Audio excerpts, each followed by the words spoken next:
Hey, thanks for joining me. Just today got this in the mail. Extreme Sacrifice trade paperback, the collection of all these things. I have never read this story. And as I've gotten going on my channel, I've actually been able to pick up a few of the single issues here and there. Pretty much I was only seeking out the ones that Liefeld drew because I wanted to have content for the channel to laugh and make fun of. But then I saw somebody had this book available for pretty cheap, and I'm like, you know what, let's just get the whole thing. So I just got it, and let's take the opportunity just to gaze at the brilliance of this double cover with all the incredible, genius, memorable characters from the Extreme Universe, including my favorite and yours, the fucking little stupid-ass troll asshole, and Shaft looking like an angry monster. So I haven't yet had the opportunity to read this entire thing yet, but I have flipped through most of it, and I thought we'd look at chapter, well, I was going to say chapter 1, but it's actually chapter 0, because, you know, zeros are a thing. So here's a breakdown of all the individual books and all the creative teams, but I thought we'd look at chapter 0, Youngblood Strike File, script by Robert Napton, pencils Richard Horry, inks Danny Miki, colors Byron Talman. So this chapter 0 is definitely something I've never seen before. I've seen bits and pieces of some of these pages, and I've seen at least one other channel, Blood Force Mitch. I believe he went through at least most of the Extreme Sacrifice books, if not all of them. So I kind of watched his videos and kind of saw what he had to say about them. But this chapter 0, I've never seen, and I was actually kind of surprised. And I'm going to say, like, I don't feel like Richard Horry in this era was ever really that good. I mean, not to be dismissive of a bunch of these young artists, but they were young, and all of them had some kind of talent, but I don't know that a lot of them were really ready to pick up a pencil and draw a serious comic with the skill level that has been seen historically in the comics industry.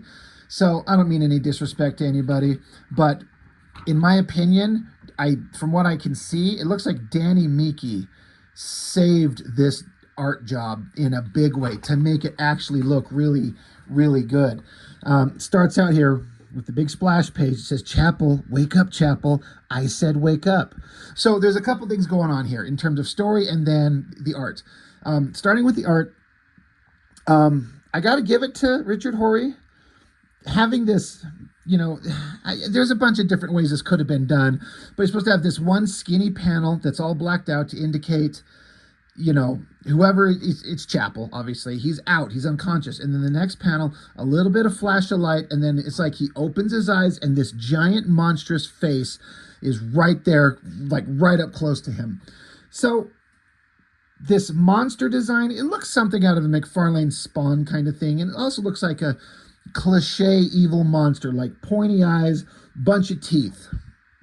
It's kind of cliche, it's kind of boring, but it's a good angle. I like that it's tilted, but just looking at it, if I had to guess, I would say that Danny Miki did a bunch of brush work on this. It's just a guess, but being such a big splash page and all these chunky dark shapes in the artwork here, I gotta say that I bet the pencils were kind of fine. It's hard to say, but I just get a feeling that Danny Miki just took this and ran with it and gave it all these lush, gross textures, all these great ink lines going on through here.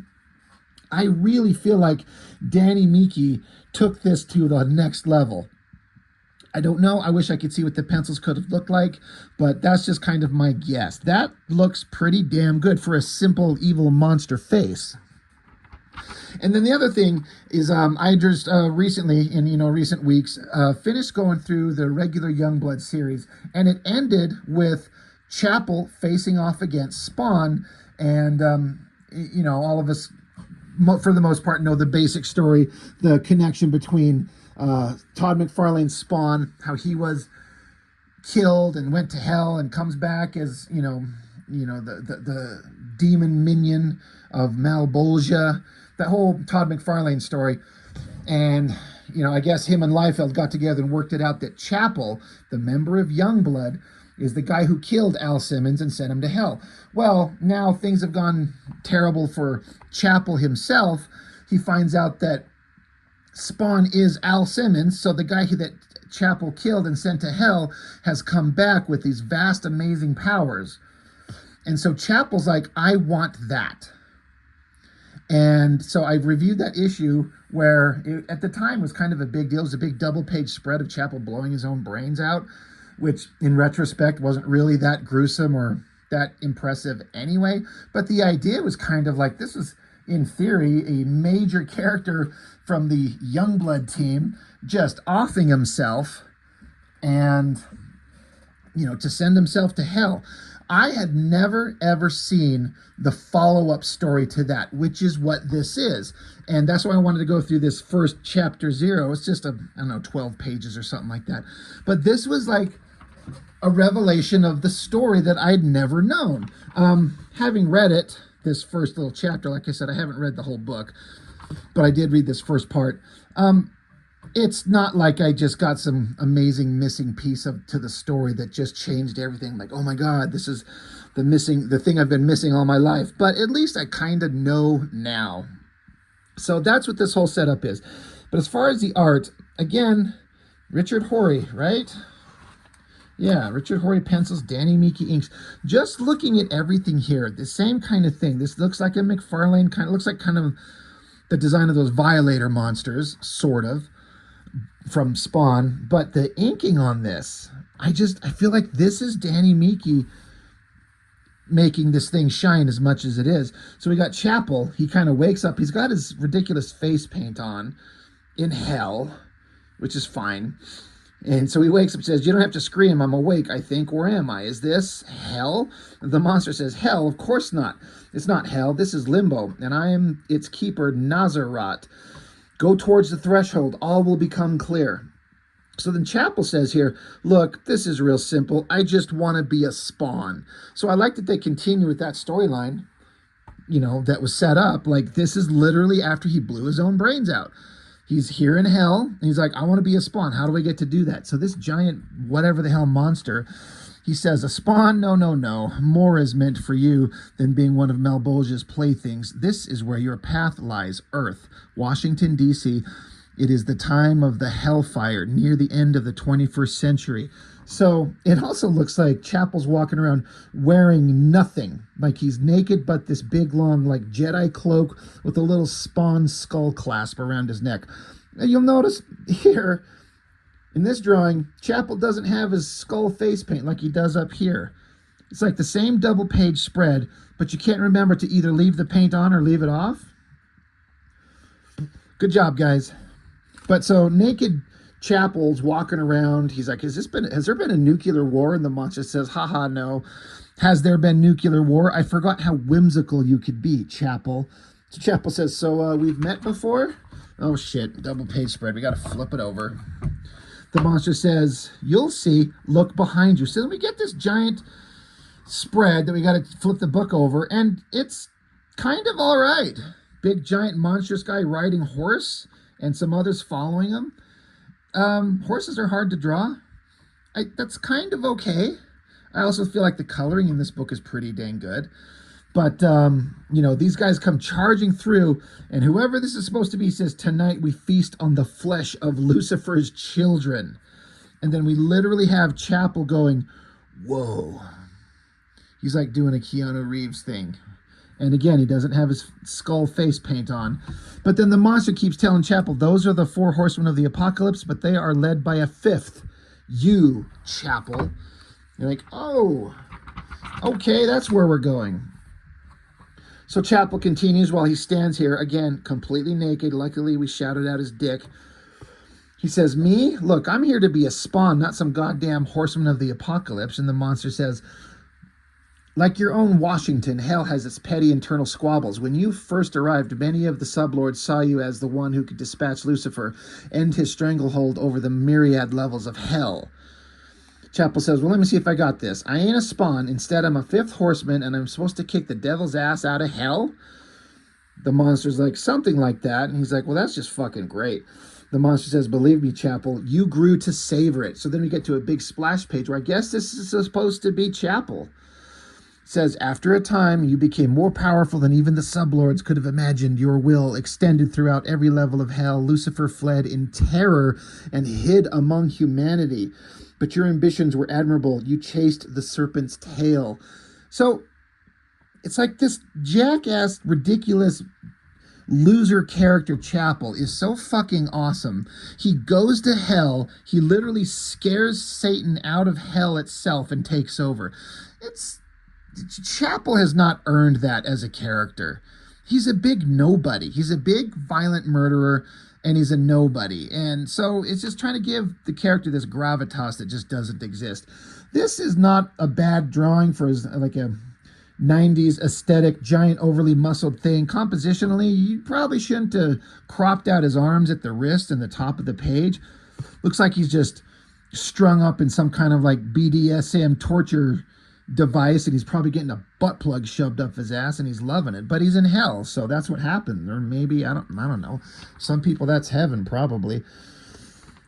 Who knows the minds of monsters in hell? But again, it continues on the next page. And again, the artwork, I kind of dig this half face. It feels like a McFarlane type vibe. I get the feeling that Richard Horry's channeling that a little bit. And it's hellscapes and stuff. Why not? Why not do that? And again, the inking on this monster stuff, it looks like someone having a lot of fun. Someone being Danny Miki. It looks really good. And then the coloring's just selling it. Like, I don't know if, I hope that it's coming through and bringing it up there. I just feel like all these kind of textures and lines in this monster's face were probably, one, fun to do, and two, probably didn't take them very long. Because you're not getting into like a lot of technical designs and microscopic drawings and buildings and cars and shit. It's just a bunch of organic shapes spread across a big image. Probably went fast. It was probably a lot of fun if I had to guess. But the text continues, the monster's telling Chapel, you chased the serpent's tail to his citadel on earth. As there in the netherworld, a holocaust ignited which threatened to unmake the very fabric of reality. This is all such cliche sounding shit. Your followers could only scream your name in tribute as you slew millions of humans and demons, and any who stood before you. Finally, only one remained, Lucifer. He tried to retain his kingdom, but you set his realm afire with an explosion fueled by your unimaginable power. See, Chapel's just so cool because they tell us that he is. Remember Show, Don't Tell? It's like character development 101. Well, they're just telling us how awesome he is. The monster continues, with the old rule destroyed, you turned your gaze upwards towards the stars. By the dawn of the next millennium, you controlled over half the known galaxy.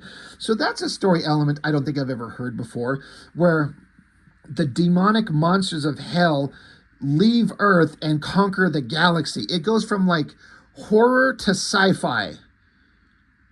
And I don't know that works. I mean, I think anything can work if you know how to pull it off. Do these clowns know how to do that? I kind of doubt it.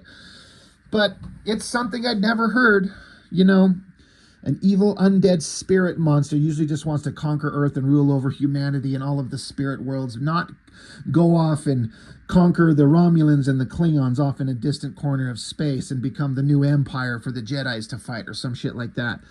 So, okay, that's something different. The text continues, but on Earth, a Messiah rose from the ashes, of course. He led the few survivors on a genocidal campaign to vanquish your dominion.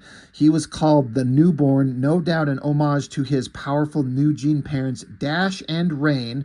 You remember them as the so-called New Men. Man, they were pushing the New Men as supposed to be this amazing new thing. It's kind of a terrible face right there and ridiculous hair. It says, you used every vestige of power to defend against his onslaught, but eventually silence befell you.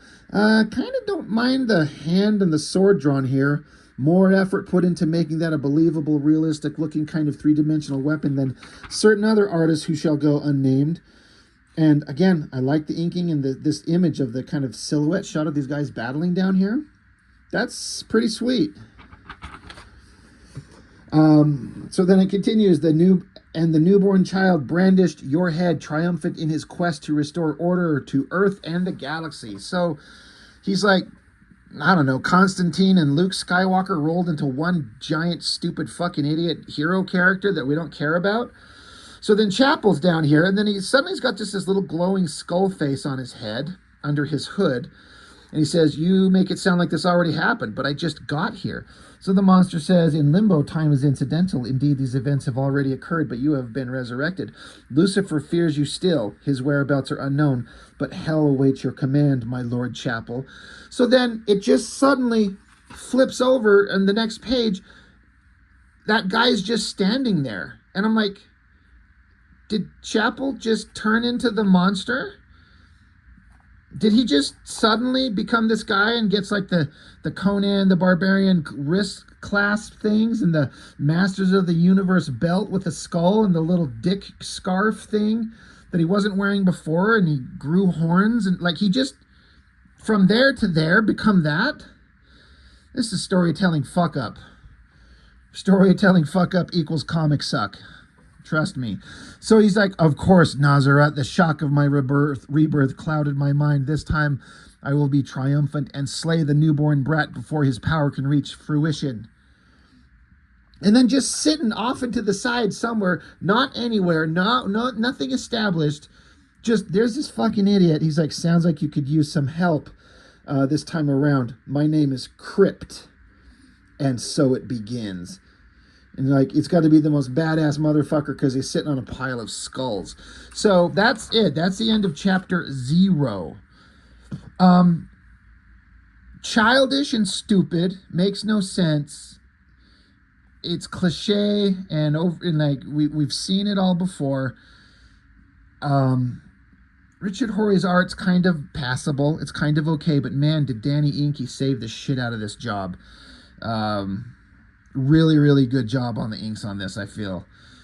But at least I got some kind of like continuation / closure to the story of Chapel and what happened to him when he blew his own brains out in the end of that Youngblood issue. I never knew what happened. I found out years later that he went on to rule hell in some big crossover. So I knew the premise, but I never actually saw the story, and now I have seen it. So that's just it for now. We looked at chapter 0. We'll look at chapter 1. We'll look at them all. We'll end up going through this whole ridiculous book. Having flipped through it, I'm just like, I am 100% certain I am not gonna. This is not going to be enjoyable. This will not be over quickly, and I will not enjoy it. But if I have to suffer through it, you all have to suffer through it with me. So, Extreme Sacrifice, chapter 0. That's it. That's what we get. We'll continue on with this later. So thanks for joining me. I appreciate it. I'll see you next time.